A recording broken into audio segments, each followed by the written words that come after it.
Tonight, under the roaring lights of the Chase Center, the Golden State Warriors reminded the world why they are never to be counted out, no matter the odds, no matter the matchup. The narrative said the Houston Rockets were the higher seed. The analysts labeled them the favorites. But the Warriors? They didn't flinch. They never do. Because when you have Steph Curry on your team, one of the greatest shooters in the history of the game, you don't play by the same rules. You redefine them. From the moment the ball tipped off, the energy was electric. The Rockets came in hot, throwing their best punch early, full face pressure on Curry, led by the tenacious Amen Thompson and Fred VanVleet. They stuck to him like glue, forcing the Warriors into a 4-on-4 chess match every time Steph crossed half-court.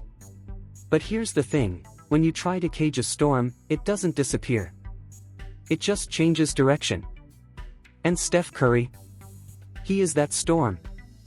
Even when he didn't have the ball in his hands, he controlled the game. Cutting, curling, slipping screens, every step he took was calculated chaos. He wasn't just moving, he was orchestrating a symphony of motion. Draymond Green picked up the rhythm and turned it into poetry, setting tight, hard screens and delivering slick bounce passes that led to buckets. Gary Payton too joined the party, and so did Quinton Post, moving in sync with the system that Steve Kerr has turned into an art form: split actions, flares, slips, and misdirections. It's a system designed for one thing: freedom. And when Steph has freedom, he turns games into masterpieces. Let's talk about that first quarter.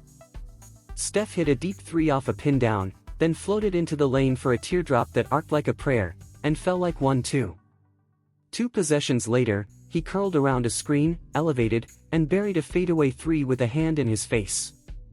By the end of the first half, Curry had 23 points on 8 of 12 shooting, including 5 of 7 from beyond the arc.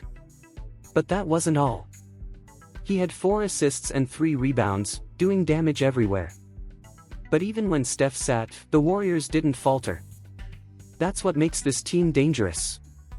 Klay Thompson, although quiet on the scoring front, played lockdown defense, switching with grace and anticipation. Draymond Green was the pulse, quarterbacking from the post, directing traffic, hitting cutters, and occasionally stepping out to knock down a timely jumper. He ended the game with 12 points, 9 assists, and 11 rebounds, just one shy of another triple-double. And the young core? They showed out. Jonathan Kuminga exploded off the bench with 14 points, but it was his hustle plays, diving for loose balls, closing out hard on shooters, that ignited the bench and the crowd.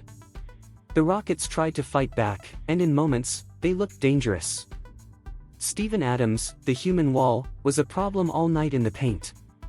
He finished with 16 rebounds, 7 of them offensive, creating second-chance points that kept Houston in the game.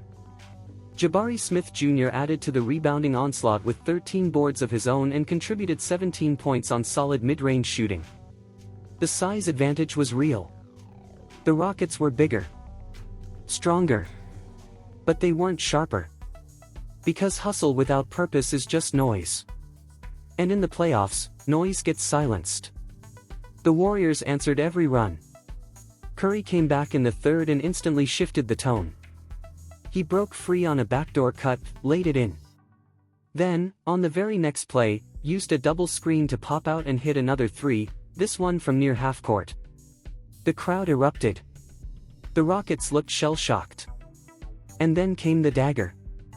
With 2:14 left in the fourth quarter, Curry danced at the top of the key, VanVleet pressuring every bounce.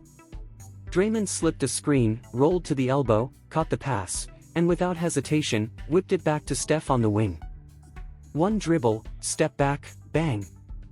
A cold-blooded three that pushed the lead to 9 and took the air out of Houston's lungs. Steph ended the night with 39 points, 6 assists, 5 rebounds, and 2 steals. Efficient. Ruthless.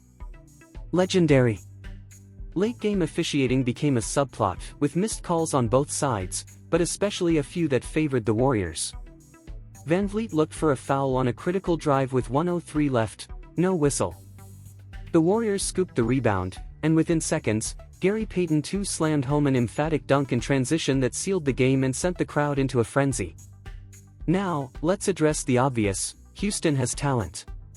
Jalen Green dropped 24 points with some acrobatic finishes. Alperen Sengun chipped in 13 points and 8 rebounds, showing flashes of his brilliant footwork in the post. But it wasn't enough. Because talent alone doesn't win playoff games. Execution does. Timing does.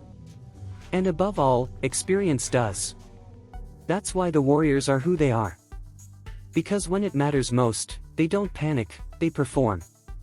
This win puts Golden State up 2-1 in the series.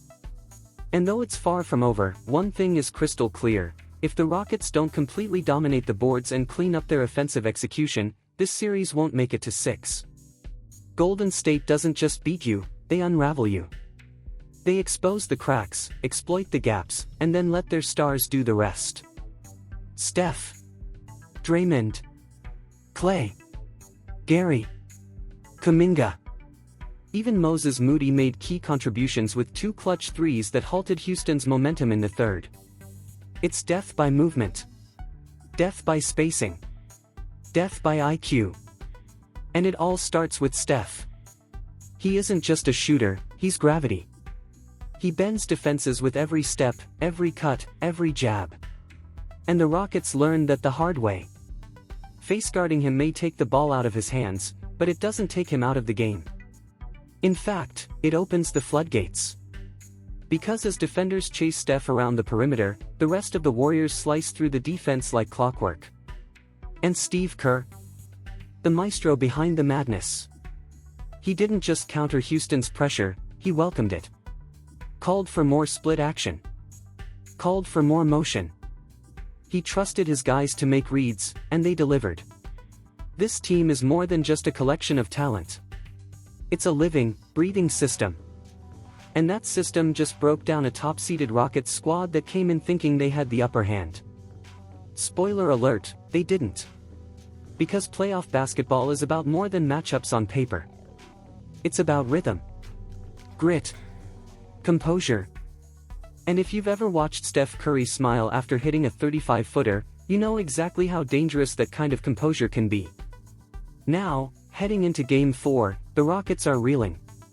Their strategy of face-guarding Curry with Thompson backfired. Thompson, despite his athleticism, ended the night with just 6 points and was a -11 in the plus-minus column. Van Vliet, while aggressive, struggled to keep up as the game wore on. His 3 of 12 shooting night didn't help either. Houston's defense, so stout early, fell apart late. Meanwhile, Golden State's confidence is peaking. They've got the momentum. They've got the experience. And they've got the greatest shooter the game has ever seen operating at full capacity. The story of this series isn't about seeds or size or stats. It's about belief. It's about a team that's been counted out all year long, too old, too small, too past their prime, and still walks into hostile territory, silences the crowd, and walks out with a win. It's about a dynasty refusing to die. Steph Curry is writing the next chapter of his legacy right before our eyes. And unless the Rockets can dig deeper than they ever have, unless they can find a way to dominate the boards and slow down the Warriors' movement-based offense, this might be a short story with a very familiar ending. Warriors in 5. Book it. And here's the key takeaway from the channel: delve into financial education to enhance your quality of life. Within the financial market, explore bonds and shares, particularly focusing on real estate investment trusts, which offer the potential for passive income. Engage with this responsibly and consider reputable investment brokerages worldwide.